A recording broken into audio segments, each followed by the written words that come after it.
let's make biscottis today.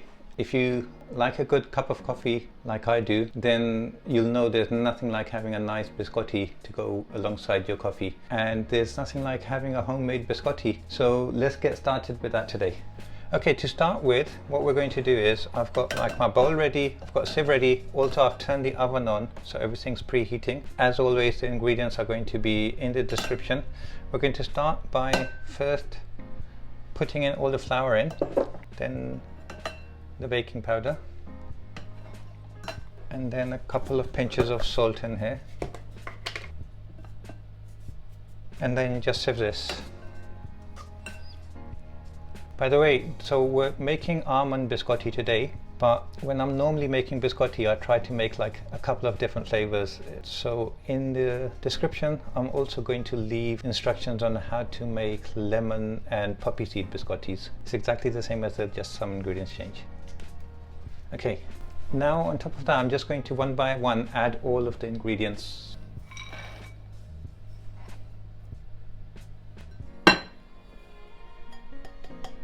With that done, I'm just going to give this, maybe the back end of it, a good mix with a wooden spoon. Maybe this bowl wasn't big enough for me. I'm going to mix it with my hands. Okay, well, everything's well incorporated, and then we're just going to add the eggs, prepare the dough. So give me 1 second, I'll just wash my hands. So I've washed my hands, but what I've done also is I've changed the bowl everything was in, because this is a bit bigger. I should have started with that to begin with, but hey ho. Okay, so everything's now incorporated, and now all we're going to do is add our eggs.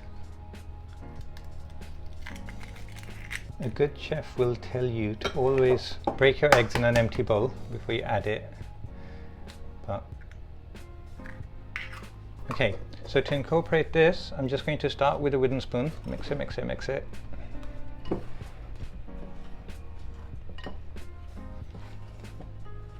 Now let me just carry on with my hands.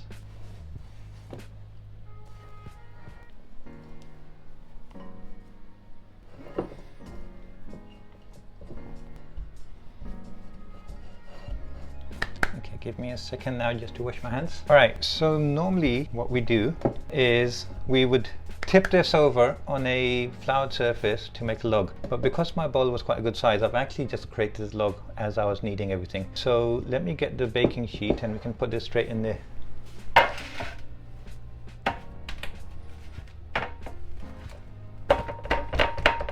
And that looks good. I'm just going to put a bit of dry flour on top.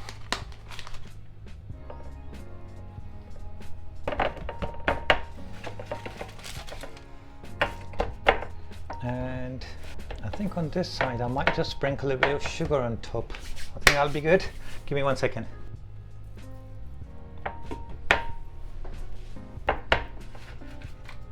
This is going to be perfect. So everything's ready.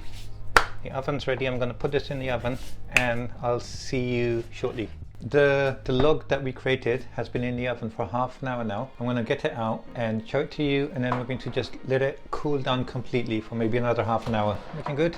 It's still a little bit soft inside, and that's fine because we're going to let it cool down, then we're going to cut it into slices, so we don't actually want it completely dried out. Loosened it up. Just give me 1 minute. It's quite hot, but I've got asbestos hands, so don't do this at home. If you have a drying rack like this, it's really useful because then whatever you have drying is not going to steam up at the bottom. The size of the log we made at that stage is going to dictate obviously the size of the individual biscotti that we make. So if you wanted, I couldn't really make it much longer than this. I could have made it narrow, but it would have gone too long and it would have gone off the baking tray. So if you wanted, you could just split this up in half and make 2 mini rolls, because you can make kind of mini biscottis, but it's completely up to you. So what we're going to do is we're going to let this completely cool down, maybe for about half an hour, and then I'll come back and we'll slice this up and then put it back in the oven for half an hour, and then job done. So see you in half an hour. Okie dokie, so it's been about half an hour. This has cooled down, it's hardened up as well. So I'm just going to transfer this to a chopping board. Okay, so now it's been 30 minutes. Halfway through, I flipped some of these up over to make sure that they get cooked on both sides. So now we're just going to get them out here and let them cool down completely. The whole house is smelling so nice right now.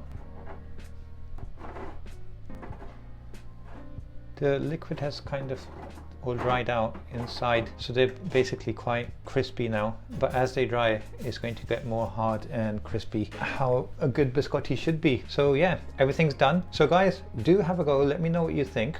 Also look in the notes, the description notes, and I will leave the method to make lemon and poppy seed biscottis as well. Again, another really easy but delicious recipe. Give it a go, let me know what you think. Until next time, take care.